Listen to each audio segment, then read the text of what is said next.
आणि त्यानंतर त्यांची बहुतांश हे कर्म त्यावेळेला आमचा प्रयत्न हा होता याला कुठला राजकीय रंग न देता आपण याच्यातनं नेमकं काय निघतंय हे आपण बघावं। आणि त्यानंतर आम्ही काही उपाययोजना केला त्यापैकी दुसरी एक उपाययोजना अशी होती, भटजींना आपण जे काही दानपेटीत टाकल्यानंतर पैसे देतो दक्षिणा म्हणून, ही दक्षिणा आमच्या नियमाप्रमाणे अर्थात जे आर आहे त्यांनी ते पैसे पुन्हा दानपेटीत टाकले पाहिजे।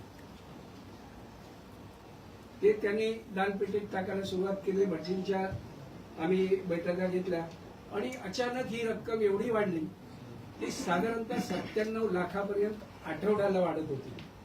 आणि त्यावेळेला आमच्या लक्षात आलं ही प्रचंड मोठ्या प्रमाणात जी काही चोरी आणि दुसरा भटजींकडनं जो काही त्यांना दक्षिणा देत होतो ही जर आपण बंद केली तर मोठ्या प्रमाणात इथे मंदिराचा जो काही निधी आहे हा वाढणार आहे। मग ट्रस्टी आमचे जे काही आहेत त्यांच्या मनात आलं की आपण ह्या सगळ्याची चौकशी करणं आवश्यक आहे आणि म्हणून काही ट्रस्टीने एक पत्र लिहिलं आणि त्या पत्रात हाच उल्लेख होता की साधारणतः वर्षाला 18 कोटी रुपये वाढले पाहिजेत असा आमचा संशय आहे। आणि मग या सगळ्याची काय हे कमी होत आहेत किंवा काय हे कमी झालेत या पूर्वीच्या कालावधीमध्ये याची चौकशी करावी। अर्थात राजसाहेबांनी जे पत्र वाचून दाखवलं त्यांनी जे सांगितलं त्यांनी कुठेही उल्लेख केला नाही की आताची जी ट्रस्टी आहे या ट्रस्टींकडनं असा काही प्रकार होतोय, या पूर्वीच्या ट्रस्टीवरती सुद्धा त्यांचा हे असू शकेल। आणि हे मी काय सांगतोय की हे जे सगळे कर्मचारी आहेत ते साधारणतः उभाटाशी संबंधित आहेत, सगळ्यांना माहिती आहे आणि ही जी सगळी एकंदरीत चोरी पकडली गेली त्यासाठी आम्हा सगळ्यांना पोलीस खात्याने सुद्धा अतिशय चांगल्या प्रकारे सहकार्य केलं आणि हे चोर पकडण्यात आले।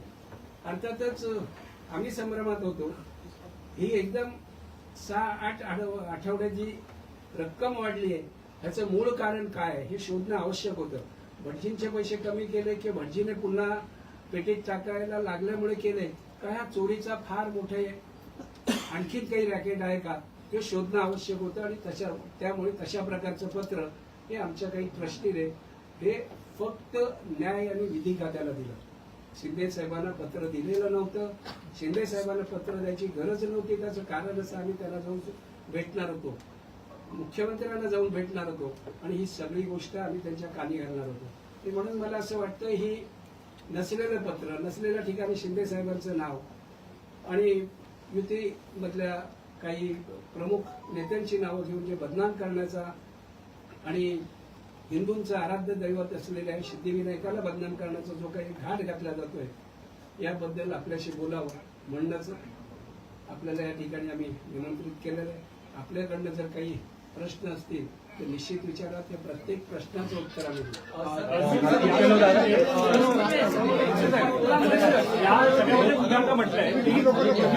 देऊ। तुम्ही आता या ठिकाणी सदनजी तुम्ही आता या ठिकाणी नाव असताना सर तुम्ही आता नाव असताना राजेंद्र पेंडुलकर यांचं नाव घेतलं, त्यासोबत 9 जणांचा तुम्ही उल्लेख केला, मात्र 20 मार्चला जो FIR होता त्यामध्ये केवळ एकाचंच नाव आहे, मग बाकीच्यांचं नाव काय नाही त्याच्यामध्ये? हो तेच तोच ऑब्जेक्शन आहे आमचं। एक मिनिट, हे भेटण्याचं कारणच हे आहे की आता तो FIR सुद्धा आणलेला आहे आणि नावं सगळ्यांची आहेत, त्यानंतर त्यांना कुठल्या कुठल्या शिक्षा झालेल्या आहेत हे सगळं आहे। पोलिसांनी त्यानंतर जसे जसे हे धागेदोरे मिळत गेले तसे तसे त्यांना अटक केली, त्यांना कोर्टात हजर केलं। काही लोकांना 3 दिवसांनी, काही लोकांना 4 दिवसांनी अशा प्रकारचे त्यांना जामीन झाले आणि ते बाहेर आले। आमच्यासाठी ही गंभीर बाब होती आणि म्हणून आमच्या नेत्यांना ही प्रत्यक्ष भेटून सांगावी ही आमची भावना होती। मात्र या सगळ्याची, कारण हे ऑडिट होतं, प्रत्येक वर्षाला जे काही जमा होते त्याची ऑडिट होतं आणि हे ऑडिट व्हावं चांगल्या दृष्टीने म्हणून न्याय आणि विधी खात्याला आमच्या काही ट्रस्टीने हे पत्र दिलं होतं आणि तशा प्रकारचं ते पत्र होतं। पण ही गोष्ट घडली, एकच मला संधी द्या। या उपाययोजनांमध्ये अनेक उपाययोजना केल्या होत्या। साधारणतः आम्ही 1.5-2 वर्षात जे आलो, साधारणतः 45 लोकांना आम्ही कारवाई केली होती। हे 9 जण G-Pay वरती लोकांना दर्शन देण्यासाठी पैसे घेत होते ते साधारणतः 19 जण, प्रत्यक्ष स्टॉल धारकांमार्फत काही कर्मचारी दर्शन घेत होते त्यांच्यावरती कारवाई केली. अशा प्रकारची ही माझ्याकडे यादी आहे. अशा प्रकारची जवळजवळ 45 ते 46 कर्मचाऱ्यांवरती आम्ही ही कारवाई केलेली आहे आणि त्या सगळ्यांना त्याच्या पनिशमेंट दिले. नाही, राज ठाकरेंनी पत्रकार परिषद घेतल्यानंतर तुमच्यापैकी काही विश्वस्तांनी स्वतःच्या रील्स केल्या, त्या पाठवल्या, तुम्ही नंतर बोललात. पण मग एवढी मोठी घटना घडल्यानंतर तुम्ही स्वतः माध्यमांसमोर का आला नाही? आलो ना. नाही, कधी? त्याच दिवशी हा. सेम. म्हणजे मला वाटतं त्यांनी बोलले असतील इथे दुपारी वगैरे. नाही. ही चोरी झाली, त्याच्यानंतर एवढ्या मोठ्या उपाययोजना तुम्ही केल्या, हे सगळं एवढं घडत होतं. तुम्ही मुंबईकरांना, राज्यातल्या जनतेसमोर का आला नाहीत? हा पब्लिक विश्वस्त न्यास आहे. नाही, या बाबतीत आम्ही सगळ्यांना माहिती दिली. आपले अनेक प्रेस होते, त्यांनाही माहिती होती आणि ही जाहीर बातमी झाली होती. त्याची टीव्हीवरती सुद्धा सांगण्यात आली होती. आणि ही प्रशासकीय अधिकारी म्हणून ज्यांची नियुक्ती या ठिकाणी होती त्यांच्या नावाची तक्रार होती, त्या पोलीस स्टेशनला गेल्या होत्या. आणि मला असं वाटतं न्यास आणि प्रशासन अशा दोघांनी मिळून ती तक्रार, आणि आमच्या तक्रारीवरूनच हे पकडले गेले होते. आम्हीच ते पकडले होते आणि त्याची मदत अँटी करप्शनने आम्हाला केली, हेही आम्ही तुम्हाला सांगितलं. आता त्यांचं स्टेटस काय आहे? जे लोक पकडले त्यांचं स्टेटस ते सेवेत आहेत? सगळ्यांना सस्पेंड केलं, सगळ्यांना. तुम्ही त्या पत्रात असा उल्लेख केलाय की याचे धागेदोरे वरिष्ठ अधिकाऱ्यांपर्यंत आहेत. नेमका हा लोक कोणाकडे आणि वरिष्ठ अधिकारी या सगळ्या गटामध्ये सहभागी आहेत असं म्हणायचं का? याच्यामध्ये आम्ही सगळे विश्वस्त आहोत. आम्ही पत्र लिहिलं. आता माननीय अध्यक्ष महोदयांनी हे पूर्ण विवेचन केलेलं आहे. हा आमच्या हातात कागद आहे, 9 कर्मचाऱ्यांचा आहे. त्यांना कधी कोणत्या तारखेला अटक झाली, कोणत्या तारखेला त्यांना टीसी मिळाली, कोणत्या तारखेला त्यांना न्यायालयीन कस्टडी झाली, कोणत्या तारखेला त्यांना जामीन झाला, हा सगळा विषय 9 जणांचा आहे. जेव्हा अध्यक्ष महोदयांनी सांगितलं की हे प्रकरण घडल्यानंतर अचानक मंदिरातली आवक वाढल्यानंतर मग आम्ही ट्रस्टी ज्या उद्देशानं आम्ही ह्या संस्थेचा, या न्यासाचा कार्यभार करायला आलेलो आहोत, स्वच्छ प्रशासन राहिलं पाहिजे, पारदर्शक कारभार राहिला पाहिजे, हा कटाक्ष माननीय मुख्यमंत्री महोदय एकनाथ शिंदे साहेब आणि माननीय सुनेत्राताई पवार हे जे आमचे महायुतीचे आमचे वरिष्ठ नेते आहेत, त्यांनी आम्हाला हे सांगितलं की हे मंदिर आहे आणि मंदिराचा कारभार स्वच्छ राहिला पाहिजे. या दृष्टीने माननीय अध्यक्षांच्या मार्गदर्शनाखाली कोषाध्यक्ष पवन त्रिपाठी जे असतील, आम्ही सगळे विश्वस्त मंडळ गेली 1.5 वर्ष पूर्णपणे प्रयत्न करतोय आणि या प्रयत्नाचाच भाग म्हणून 46 कर्मचारी निलंबित झाले. मला सांगा की 46 कर्मचारी निलंबित झाले, 9 अटक झाली, 9 जण सस्पेंड झाले. 2-2.5 वर्षापूर्वी अशा बातम्या तुम्ही 10 वर्षात कधी न्यासाच्या वाचल्या होत्या का? आम्ही आधीच्या विश्वास आरोप करत नाही, पण यापूर्वी का घडलं नसेल असा आमचा संशय. आम्ही आरोप करत नाही. आम्हाला जेव्हा कळलं ट्रस्टी मंडळींना की बाबा आमच्या दर बुधवारी, या बुधवारी जेव्हा आम्ही कलेक्शन करतो त्याच्या दुसऱ्या बुधवारी, पुढच्या बुधवारी आम्ही 4थ्या मजल्यावर जे दानपेटी आहे, जे भक्त मोठ्या भक्तिभावाने देणगी बाप्पाच्या चरणी अर्पण करतात, त्याची काउंटिंग केली जाते. त्याची काउंटिंग अधिकाऱ्यांच्या वरिष्ठ बँकेचे अधिकारी असतात आणि मग आम्हाला आढळलं की यापूर्वी 30 लाख, यापूर्वी 35 लाख, यापूर्वी 40 लाख, यापूर्वी 50 लाख असं जे दान जमा होत होतं किंवा भक्त जे दान करत होते. आणि हे प्रकरण घडल्यानंतर 98 लाख, 94 लाख, 90 लाख हे वाढलं. त्यामुळे आमचा समज असा होता की समज आणि संशय होता की हे जे वाढलेलं आहे हे वाढलं, याच्या मागे ह्याचं ऑडिट झालं पाहिजे. जर 2 वर्षापूर्वी कमी होतं तर 2 वर्षानंतर या गेल्या वर्षभरामध्ये हे उत्पन्न का वाढायला लागलंय, कशामुळे वाढायला लागलंय याचं ऑडिट होणं गरजेचं होतं. आणि आम्ही एवढं दक्षपणे कारभार करतोय की ह्याच हॉलमध्ये आपण आता सगळे बसलेले आहात. याच हॉलमध्ये आम्ही सिक्युरिटीची बैठक घेतली. जेवढे आमचे 30 सिक्युरिटी आहेत त्यांना आम्ही निक्षून सांगितलं इथे भ्रष्टाचार चालणार नाही, इथे भक्तांकडनं पैसे कोणी दर्शनाचे घ्यायचे नाही. इथे जे स्टॉल धारक प्रिमायसेस मध्ये आहेत ह्या हॉलमध्ये आम्ही त्यांची बैठक घेतली की कुठल्याही स्टॉल धारकाने कुठल्याही भक्ताला लुबाडायचं नाही, कोणीही दर्शनाचे पैसे घ्यायचे नाही. तुम्हाला किस्सा सांगतो की दादर स्टेशन पासून टॅक्सीवाल्यापासून ते फुलवाल्यापासून तिथल्या आमच्या काही कर्मचाऱ्यांपर्यंत रॅकेट चाललं होतं. हे आमच्या निदर्शनास आलं आणि 1 वर्षापासून हे रॅकेट 90% बंद करण्यामध्ये आम्ही सगळे यशस्वी झालो. त्याचाच परिभाग म्हणून हे उत्पन्न वाढायला लागलेलं आहे. 1 मिनिट पूर्ण करतो. हे कर्मचारी पकडले गेले आणि मग आपण हे पाहतोय की हे सगळा जो प्रकार 1-1.5 वर्षानंतर जे पारदर्शकपणे कारभार आम्ही करतोय. मी तुम्हाला सांगतो आता आधीचं ट्रस्टी बोर्ड असेल, तुम्ही कधी बातम्या ऐकल्यात का कुठल्या कर्मचाऱ्याला पकडल्या, सस्पेंड केलंय, बडतर्फ केलंय, काढलंय? पुरावे आमच्याकडे पुरावे आहेत हे आम्ही तुम्हाला पुरावे सादर करतोय. त्यामुळे माननीय राजसाहेब ठाकरे यांनी जे पत्र वाचून दाखवलेलं आहे त्या पत्राचा एकच गाभा आहे की एकूण जी व्यवस्था 1.5-2 वर्षापूर्वी चालली होती, आता 1.5-2 वर्षामध्ये आता माझ्याकडे कागद आहे 114. हे बघा आता माननीय अध्यक्ष महोदय आहेत, आता आम्ही 36 कोटी या वर्षी गरजू जे आहेत पेशंट त्यांना 36 कोटीचं वाटप केलं, तेच प्रमाण आधी 20 कोटी होतं. यानंतर तुम्हाला आणखी एक कागद दाखवतोय, दानपेटी जमा 2022 ते 2023 एक मिनिट, दानपेटी ते जमा आहे आणि हे बघा एकूण जमा वित्तीय वर्ष 2022 ते 23 106 कोटी. आम्ही जेव्हा ट्रस्टी मंडळ आलो अध्यक्ष साहेब नेतृत्वाखाली तेव्हा 114 कोटी. आम्ही मागच्या वेळी 2025 मार्चला बजेट मांडलं 134 कोटी आणि 2026ला मी मार्चमध्ये हे बजेट मांडलं तर 182 कोटी हे मंदिरामध्ये भक्तांनी जे दान केले त्याची ही वाढलेली ही रक्कम आहे. आणि या 4 महिन्यामध्ये 1 एप्रिल ते आता 30 जुलैपर्यंत 15 कोटीच्या घरात ही रक्कम गेलेली आहे. म्हणजे आम्ही हे ट्रस्टी मंडळ आम्ही जर दोषी असतो तर आम्ही पत्र लिहिलं असतं का? आम्ही जर न्याय विभागाला आम्ही पत्र लिहिलं असतं का? दोषी नाही. जे काही दोष यापूर्वी निर्माण झालेले आहेत त्या दोषाची ऑडिट झालं पाहिजे.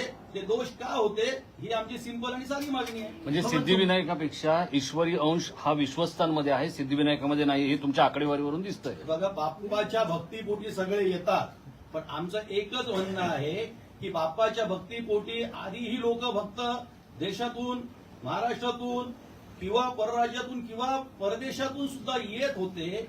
पण जेव्हा आमच्या लक्षात आलं की हे जे उत्पन्न आहे हे एका दिवसात वाढत नाही, एका दिवसात 1 लाख भक्त येऊ शकत नाहीत, एका दिवसात 2 लाख भक्तांची वाढ होत नाही. त्यामुळे आमचा हा संशय होता की आमचा समज आहे की हे वाढलेलं उत्पन्न आणि आधीचं कमी उत्पन्न ह्याच्यामध्ये एवढी मोठी तफावत का, याचं कुठंतरी विवेचन विश्लेषण आणि ऑडिट झालं पाहिजे. आमचा प्रामाणिक हेतू आहे. सर्वांना असेल ते दोन प्रश्न होते. पुढे काय झालं? एकाने सगळ्यांनी विचारा, सगळ्यांनी तुम्ही जी तक्रार केली त्याच्यावर लॉ अँड ज्युडिशरी एक्झॅक्टली पुढे काय झालं ते नाही. तुम्ही जी तक्रार केली की चौकशी व्हावी, ऑडिट व्हावं, त्याचं पुढे काय झालं? लॉ अँड वरिष्ठ ज्युडिशरी अधिकारी नेमके कोण आहेत? त्यांच्या बाबतीत काही नावं तुमच्याकडे गेलेत का विधीमध्ये? लॉ अँड नाही. आणि ज्या पत्राचा उल्लेख राजसाहेबांनी केला ते पत्र चुकून लीक झालंय की ते एकनाथ शिंदे साहेबांना लिहायचंच नव्हतं. त्याच्या खाली असलेल्या विश्वस्तांच्या सह्या सगळ्यांच्या नाही आहेत, त्यामध्ये काही लोकांच्या सह्या राहिलेल्या आहेत. त्या का राहिल्या? म्हणजे तुमच्या विश्वस्तांमध्ये सुद्धा काही पक्षीय गडबड चालू आहे का? ते असं काही नव्हतं. खरं म्हणजे शिंदे साहेबांना स्वतः भेटून द्यायची कल्पना होती, मुख्यमंत्र्यांना सुद्धा स्वतः भेटून द्यायची अशी कल्पना होती. आणि ज्या दिवशी हे पत्र गेलं त्यावेळेला मी दिल्लीला होतो आणि पवनजी सुद्धा इथे नव्हते. हा, या गोष्टीवर ही चर्चा झाली होती, इथे बसलो होतो त्यावेळेला, की अचानक हे वाढलेलं उत्पन्न आहे आणि यापूर्वी जे कमी होतं ह्याची कुठेतरी ऑडिट झालंच पाहिजे ही भावना होती. म्हणजे आम्ही ऑडिट करा असं म्हणतोय, अंदाजे उत्पन्न वर्षाला किती कमी होत होतं हे सांगतोय, म्हणजे ती चोरी केली असा अर्थ होतो का त्याचा? सर, ते पैसे कसे बाहेर न्यायचे? म्हणजे कशा मंदिरातून पैसे कसे बाहेर न्यायचे? म्हणजे काही काही निश्चित याचे काही ग्रुप होल्स होते आणि हे जे पैसे आम्हाला हेच करायचं आहे, कारण त्या आरोपींना जेव्हा पकडलं त्यावेळेला आमच्याकडे जे अधिकारी वर्ग गेला होता त्यांनी 10,000ची चोरी झाली अशा प्रकारचं त्यामध्ये नमूद केलेलं आहे. आम्ही ज्या वेळेला पोलिसांवरती दबाव आणला आणि सांगितलं हे भक्तांचे पैसे आहेत त्याची रिकव्हरी झालीच पाहिजे, त्यावेळेला त्यांनी प्रत्येकी 10,000 अशा प्रकारे 80,000 रिकव्हरी केली. यावर आम्ही समाधानी नव्हतो.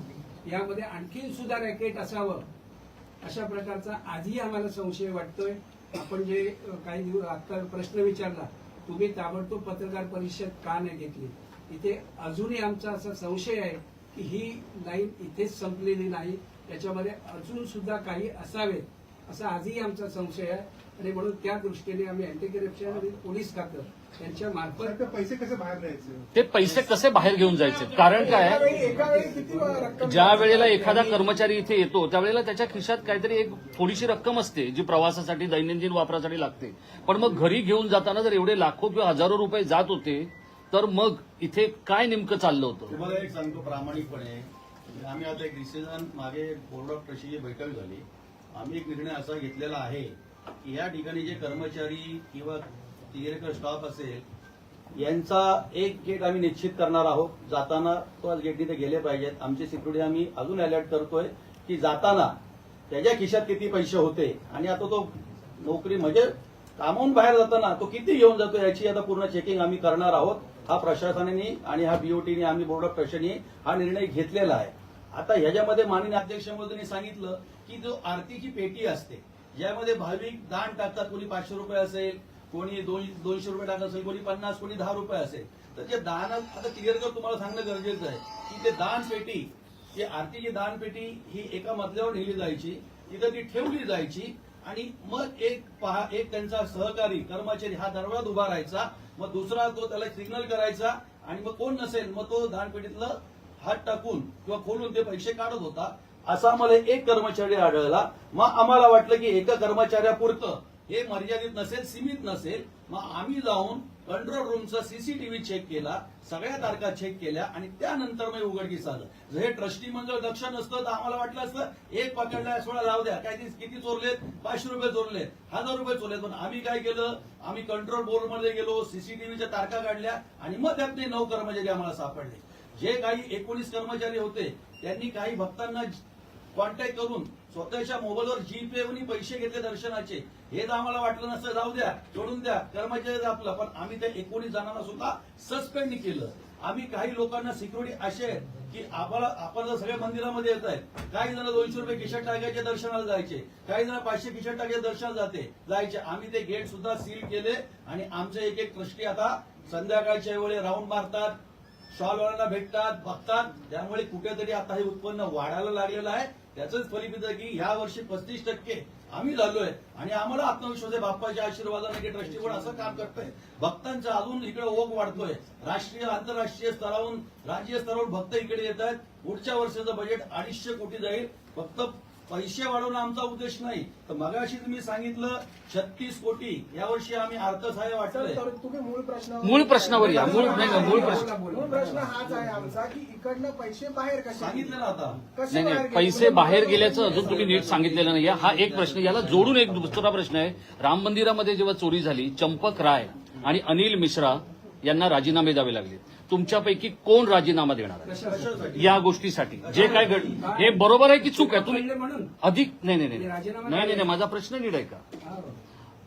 अधिकृतपणे या गोष्टीची नैतिक राज ठाकरेंनी जे काही म्हटलं किंवा जे पत्र एकनाथ शिंदेंना लिहिलं गेलं त्या पत्रातला मजकूर चुकीचा आहे की राज ठाकरेंनी तो चुकीचा वाचला? आणि मग जर तो चुकीचा वाचला असेल, जे घडलं त्याच्यासाठी विश्वस्त म्हणून नैतिक जबाबदारी कोणाची आहे? नाही, याच्यामध्ये हा. एक गोष्ट अशी आहे की आम्ही चोरी पकडली म्हणून आम्ही राजीनामे द्यायचे. हं? चोरी पकडली म्हणून राजीनामे द्यायचे. हं? नैतिकता नाही. ऐका अँटी करप्शन सरवणकर साहेब ऐका. हा विषय साधा नाहीये. हा, हा विषय गंभीर आहे. हा, की आम्ही अँटी करप्शनला पत्र दिलं, हं? अँटी करप्शन नांगरे पाटीलला भेटलो, हं. त्यांनी एका अधिकाऱ्याची नियुक्ती केली. त्या अधिकाऱ्याने आम्हाला ज्या गाईडलाईन्स दिल्या, म्हणजे आम्हाला सांगितलं पहिलं सीसीटीव्ही मधले जे कर्मचारी आहेत ते तुम्ही तिथे बदला. ते बदलल्यानंतर आमच्या लक्ष आम्ही ज्यांना नियुक्त केले त्या कर्मचाऱ्याने सीसीटीव्ही आम्हाला दाखवले का इथे अशा अशा प्रकारे चोरी होते आणि ही चोरी तिथून फक्त ती पेटी कशी उचलली जाते, पैसे कसे काढले जातात हे दाखवलं. ताबडतोब आम्ही 5 मिनिटाचा सुद्धा वेळ न बघता ताबडतोब त्यांची आमचे जे सीईओ आहेत त्यांना सांगितलं की ताबडतोब कंप्लेंट दाखल करा. त्यांच्या विरुद्ध ती तक्रार दाखल झाली आणि त्यानंतर 1, 2, 3, 4, 5, 6 असे 9 जण पकडले गेले.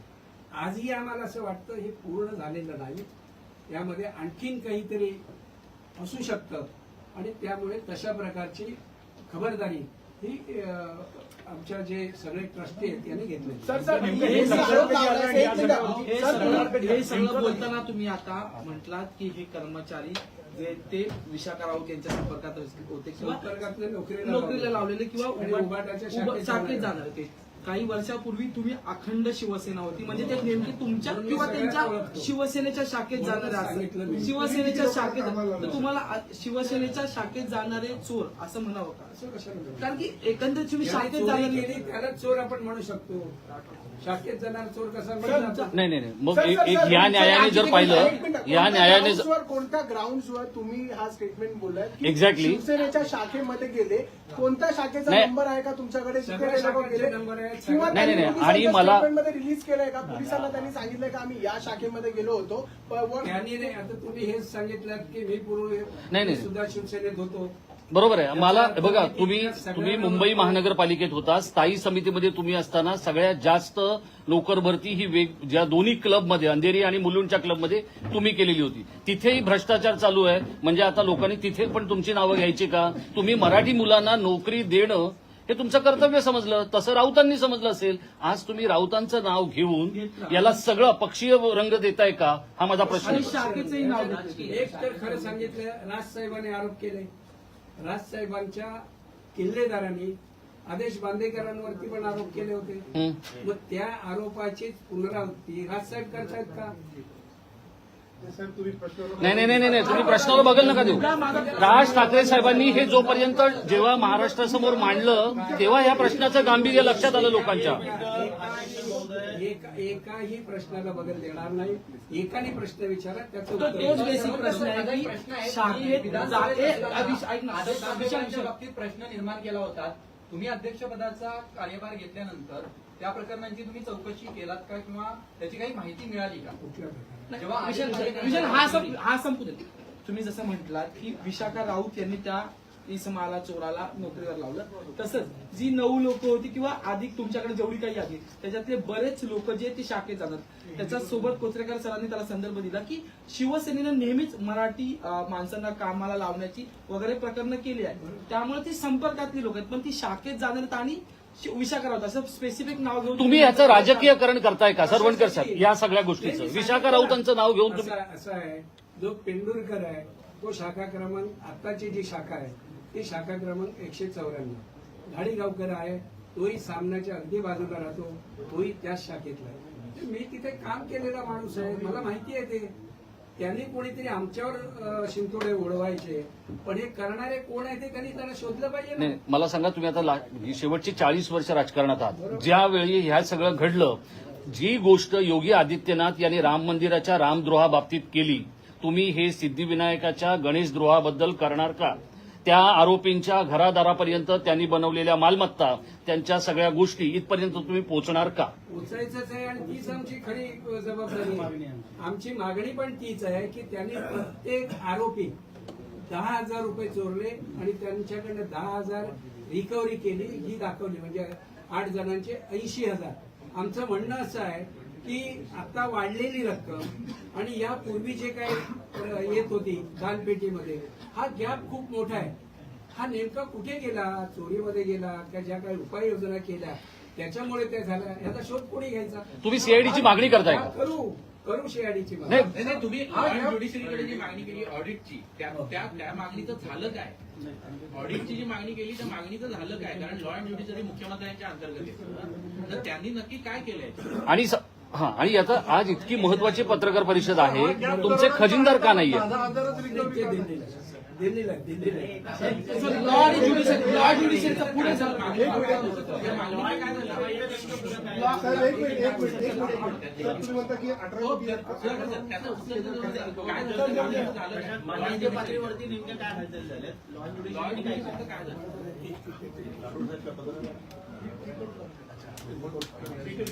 जे आम्ही पत्र दिलेलं आहे न्याय आणि विधी विभाग मंत्रालय, या पत्राच्या अनुषंगानं न्याय विधी विभाग यांनी सिद्धिविनायक न्यासाच्या प्रशासनाला पत्र पाठवून याबाबत सविस्तर अहवाल मागवलेला आहे.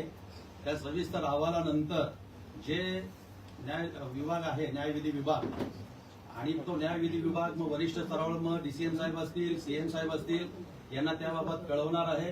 आणि त्यानंतर आम्ही तर चौकशी ऑडिट करण्याची मागणीच केलेली आहे. आणि यापूर्वी अध्यक्षांनी त्यांच्या स्टेटमेंटमध्ये सांगितलं, ते आपण ऐकलेलंच आहे की ऑलरेडी आम्ही राज्याचे लाचलुचपत प्रतिबंधक विभाग आहे त्यांना ही रितसर लेखी तक्रार केलेली आहे. ते पत्र सुद्धा आमच्याकडे उपलब्ध आहे. जर आम्हाला कुठलं लपवायचं असेल, आता जसं राजेश कोचरेकरांनी सांगितलं की सीआयडी चौकशी मागणी करणार का, सीआयडी चौकशीच्या मागणीच्या आधीच आम्ही लाचलुचपत विभागाला पत्र पण लिहिलेलं आहे आणि याबाबत आपण चौकशी करावी. किंवा हे जे 9 कर्मचारी पकडलेले आहेत, हे 9 कर्मचारी फक्त 10,000 पुरते सीमित आहेत का, की त्यांची आणखी कुठं मालमत्ता आहे का, किंवा त्यांच्या कॉन्टॅक्टमध्ये आणखी इतर कुठले कर्मचारी आहेत का, किंवा त्यांना सहकार्य करणारे आणखी कोण आहेत का, याची जेव्हा सखोल चौकशी होईल तेव्हा खऱ्या अर्थानं खरा सूत्रधार यामागे कोण आहे हे निश्चितपणे तुमच्या समोर पण येईल, राज्यासमोर पण येईल, सिद्धिविनायक मंदिराच्या भक्तांसमोर पण येईल. आपण एक पॉलिटिकल प्रश्न विचारला की माननीय राजसाहेबांच्या त्या भाषणाचा दाखला दिला असेल किंवा काही केलं असेल. आता माझ्याकडे हा कागद आहे. हे वेळेस तर हे अध्यक्ष नव्हते, त्यावेळेस तर आम्ही ट्रस्टी नव्हतो. तेव्हा मनसेचे आता जे नगरसेवक सन्मान्य आहेत यशवंत किल्लेदार यांनी एक प्रेस कॉन्फरन्स घेतली होती या सिद्धिविनायक मंदिराबाबत. तेव्हा ट्रस्टी बोर्ड कोण होतं, तेव्हा अध्यक्ष कोण होते, आणि ह्याच्यामध्ये सरळ सरळ उल्लेख आहे, हेडिंग आहे, सिद्धिविनायकाला धोके आणि मातोश्रीवर खोके, मनसेच्या यशवंत किल्लेदारांचा पत्रकार परिषद घेऊन जाहीर आरोप. म्हणजे 1 मिनिट साहेब, आमचं जरा क्लिअर होऊ द्या आम्हाला. त्यामुळे हे जे घडलेलं आहे, त्यामुळे आमची तीच मागणी आहे की बघा, प्रत्येक जण स्वतःला प्रामाणिकपणे असल्याचा दाखला देत असतो, पण आपण आता जे 1 वर्ष येत आहे, 1.5 वर्ष, कोचरेकर साहेब तुम्ही पण येता दर्शन घ्यायला, तुम्हाला पहिल्याची परिस्थिती आणि आताच्या परिस्थितीमध्ये बराच फरक पडलाय, हे तुम्ही कदाचित मान्य कराल सुद्धा. आमची तीच मागणी आहे की आम्ही लाचलुचपत पत्रकाला पत्र लिहिलेलं आहे, सखोल चौकशी मागणी केलेली आहे, या उपर सुद्धा न्यायविधी विभागाला पत्र लिहिलेलं आहे, त्यांच्याकडनं प्रशासनाला याबाबत अहवाल पाठवण्याच्या निर्देश त्यांनी दिलेले आहेत.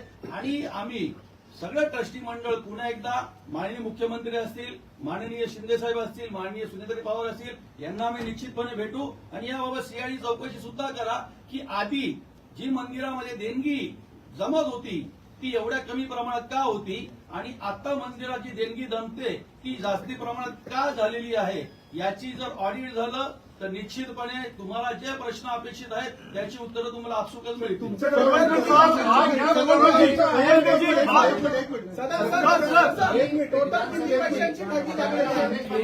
आरोप झाले होते. तुम्ही प्रत्यक्ष इथे आहात, आता तुम्हाला माहिती नाही की नक्की पैसे कुठे गेले, आम्ही किती पैसे गेले, कसे वाढले ते सांगतो. नाही, नाही. म्हणजे हा गॅप करोडोमध्ये आहे. हा? हा गॅप आहे करोडोमध्ये आहे. मग 10,000 रिकव्हरी झाली, बाकीचे पैसे कुठे गेले? हेच विचारतो आम्ही. हेच आम्ही मागतोय. पण एवढी मोठी चोरी होऊन, एवढी मोठी हिंदी में आप बताइए सर, हिंदी में आप बताइए. हिंदी में आप बताइए. नाही नाही, आता राज ठाकरे यांना 3-4 दिवसातच जामीन कसा मिळतो म्हणजे तुम्ही तुमची बाजू भक्कमपणे मांडली. सरवणकर साहेब, ते राज ठाकरेंचा एक पेपर, ते आदेश बांदेकरांचा जो पेपर दाखवला ना, तो पेपर आणि राज ठाकरेंनी जाहीर सभेत एकनाथ शिंदेच्या नावानिशी आणि ट्रस्टींच्या नावानिशी उच्चारण केलेली गोष्ट, याच्यामध्ये जमीन आसमानचा फरक आहे. हे जे काय आहे हे असं कोणी प्रिंटआउट काढून बोलू शकतं. चेक करा. हे बघा, मी पण एक जबाबदार विश्वस्त आहे. नाही, नाही. कोटरेकर साहेब जबाबदार विश्वस्त आहे. मी पण 25 वर्ष पत्रकारिता केलेली आहे. हे तुम्हाला नेटवर सगळं सापडेल, तुम्हाला त्या तारखेचं सापडेल, प्रेस कॉन्फरन्स घेतली तारीख सापडेल. आम्ही हवेत बाण मारत नाही. बरोबर आहे धोंडे साहेब. नाही नाही एक दुसरा विषय, तुम्ही आता जो उल्लेख केला आदेश बांदेकरांचं पत्रपरिषद किंवा आधीचं काय किंवा आत्ताचं काय, आता आम्ही क्लिअर कट सांगितलंय, एकनाथ शिंदे साहेबांना आम्ही पत्र पाठवलं नाही. आमची ती चौकशी मागणी जर पाठवलं नसेल तर त्यांनी कोणतं पत्र वाचून दाखवलं ते सुद्धा जाहीर करावं त्यांनी. म्हणजे राज ठाकरे खोटं बोलतायत. आम्ही बोललो का असं? तुम्ही आता तुम्ही तुमच्या तोंडाने सांगता. आम्ही बोललो का? आम्ही सांगतो शिंदे साहेब, आम्ही न्यायविधी विभागाला पत्र दिलं, शिंदे साहेबांना आम्ही पत्र दिलेलं नाही. त्याशिवाय आज इथं विश्वस्त असलो तरी त्या पक्षाचा मी एक कार्यकर्ता आहे, या आत्मविश्वासाने मी सांगतोय तुम्हाला, ते पत्र दिलेलं नाही. त्यामुळे त्यांना कोणी पत्र दिलं नाही, त्यांनी कोणाच्या नावाने वाचलंय हे पण समोर आणलं. हे प्रश्न तुम्ही त्यांना विचारा. आणि आम्ही हे सांगतोय, हे तुम्ही जाऊन नेटला चेक करा, त्या तारखेचं तुम्हाला सापडेल पत्र परिषद घेतली की नाही. त्या पत्रावर तुमची सही आहे, मग ती सही खोटी आहे का? आणि त्याच्या अध्यक्षांची सही नाहीये, इतर आणखी ट्रस्टींची सही नाहीये. सर, राज ठाकरेंनी सांगितलं एका वर्षाला 18 करोड रुपये गेले, तर तुमच्या ह्याच्यामध्ये किती आले की किती करोड गेलेले आहेत? थोडा विषय समजून घ्या. 18 कोटी गेलं असं नाही म्हणाले नाही, नाही. ते सगळं थोडा 2 मिनिटं. ते असं म्हणतायत की हे पत्र एकनाथ शिंदेना लिहिलंच नाही, मग त्यातलं खरं काय आणि खोटं काय? म्हणजे राज ठाकरे कॉन्फरन्स आहे बाहेर. नाही, कुत्रे कसं तुम्ही शोधा. आम्ही तर आत्मविश्वास दाखवतो, आम्ही शिंदे साहेबांना पत्र दिलं नाही. सर, पैसे तर माननीय राज साहेबांनी कोणतं पत्र शिंदे साहेबांनी ऍड्रेस केलेलं वाचलं. आम्ही न्याय विभागाला पत्र दिलेलं आहे, न्याय व विधी विभागाला. त्या विभागाने प्रशासनाला क्लिअर कट सूचना दिलेल्या आहेत, निर्देश दिले की बाबत तुम्ही जे पत्र सादर केले त्याचा अहवाल पाठवा. याच मजकुराचं पत्र न्याय व विधी खात्याला लिहिण्यात आलंय का? हो बरोबर. आणि जर ते लिहिण्यात आलंय तर त्याचं उत्तर तुम्हाला दिलंय का? ते आलं रिपोर्ट मागवला ना त्यांनी. सरवणकर साहब, आप हिंदी में आप बताएं ये पूरा जो मामला है, इस मामले में हिंदी में सर. मला एक सांगा, न्याय आणि विधी खातं, न्याय आणि विधी खातं, गृह मंत्रालय, हे सगळे जे काही मंत्रालय आहेत या न्यासाशी संबंधित, ही तुमच्याबरोबर पत्रव्यवहार करताना दिरंगाई करतायत असं तुमचं मत आहे का? कारण तसं दिसतंय, तुम्ही जे सांगताय की पत्र पाठवलंय त्याचं उत्तर आलं नाही, असं होतंय का? थांबा ना, अध्यक्षाने बोलू दे. हा बोला, अध्यक्षाने बोला. रिपोर्ट कॉल केला त्यांनी. रिपोर्ट कॉल केला. या सगळ्यामध्ये महत्त्वाचं 9 जण आहेत. सर, अभी हिंदी में शुरू करें सर. तुम्हाला मी नावं वाचून दाखवतो. हो दादा. आणि ह्या लोकांना परत घेणार का न्यास? कारण हे सगळे राजकीय लोक आहेत. तुम्हाला मी नावं वाचतो बघा. आमचं पण लाईव्ह चालू आहे दादा, आम्हाला पण लाईव्ह घेऊ द्या. हे बघा, 21 मार्च राजेंद्र रामचंद्र पेंडुरकर यांना अटक झाली. 24 तारखेपर्यंत त्यांना कस्टडी झाली. 24 तारखेला सेम डेला म्हणजे 24 तारखेनंतर त्यांना न्यायालयीन कस्टडी झाली आणि 27 तारखेला त्यांना जामीन मिळाला. म्हणजे 3 दिवसांनी जेलमध्ये गेल्यानंतर, म्हणजे असं नाही फक्त पोलीस कस्टडी नाही तर त्यांना कारागृहात पण पाठवलं गेलं. नंतरचं आहे 22 तारखेला पहिल्या दिवशी एक आरोपी अटक झाला. मग त्यानंतर दुसऱ्या दिवशी अनिल रहाटे 22 तारखेला अटक, 24 तारखेपर्यंत कस्टडी, 24 तारखेला एमसीआर आणि 27 तारखेला जामीन. त्यानंतर अरविंद काडगे 22 ला अटक, 24 ला पोलीस कस्टडी, 24 पर्यंत, 24 ला न्यायालयीन कस्टडी, 27 ला जामीन.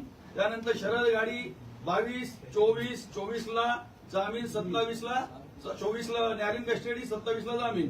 समीर शिवलकर 22 ला अटक, 24 पर्यंत कस्टडी, 24 ला एमसीआर आणि 27 ला जामीन. पद्माकर आडारकर 22 तारखेला अटक, 24 तारखेला पीसी, 24 तारखेला न्यायालयीन कस्टडी, 27 ला जामीन. अभिषेक बाळकृष्ण मलिक 24 तारखेला अटक, 25 तारखेपर्यंत पोलीस कस्टडी, 24 तारखेला न्यायालयीन कस्टडी, 27 ला जामीन.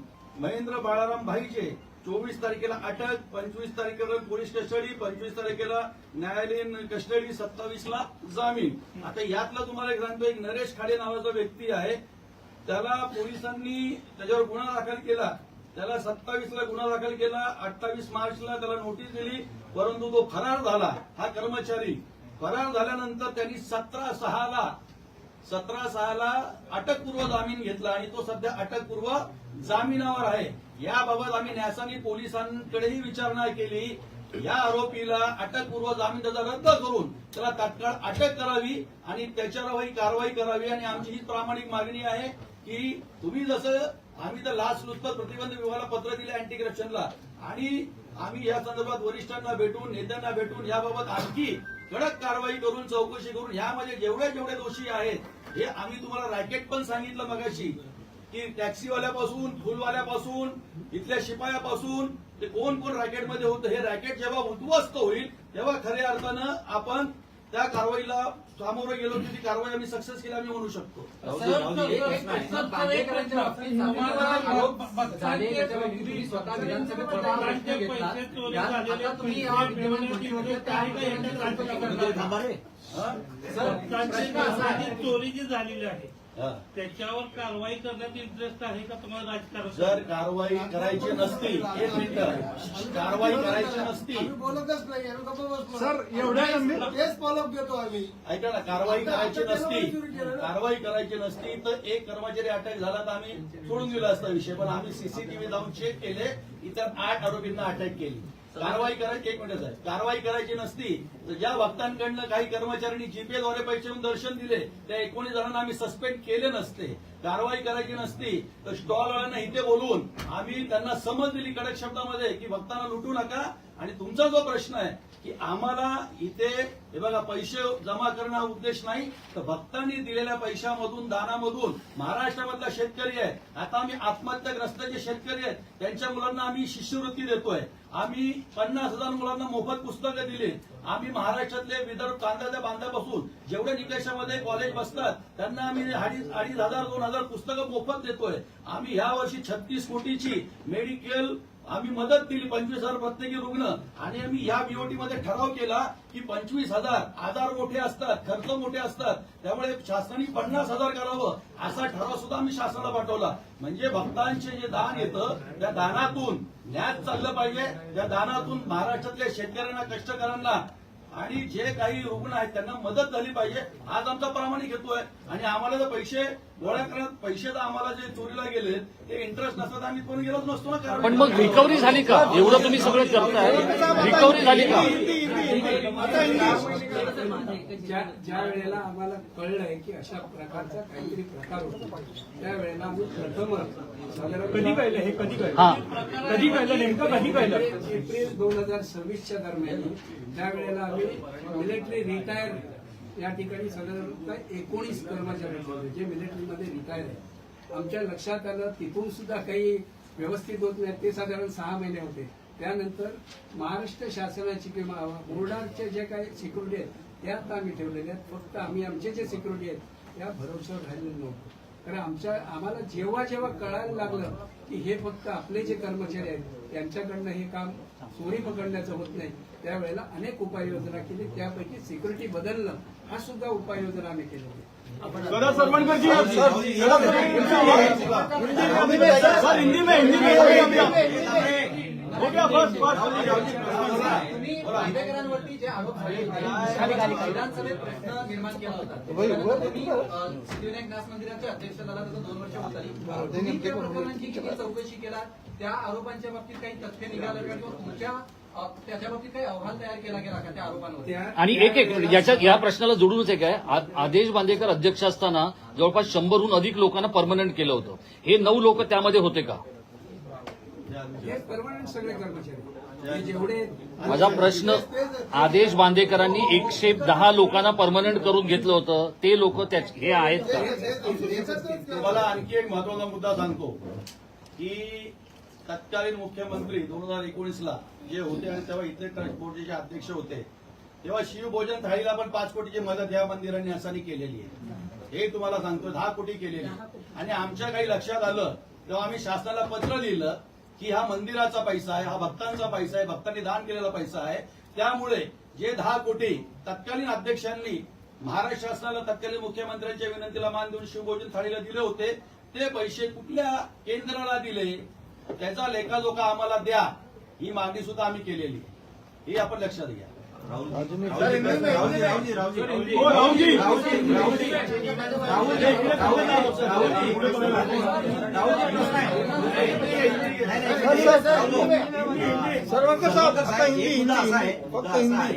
यशवंत किल्लेदारांनी सिरीज ऑफ प्रेस कॉन्फरन्स दिल्या होत्या जेव्हा अध्यक्ष दुसरे होते.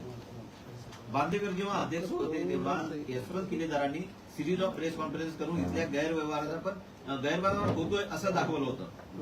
त्याच्याशी काही कनेक्शन आहे काय असं? शोधतोय आम्ही.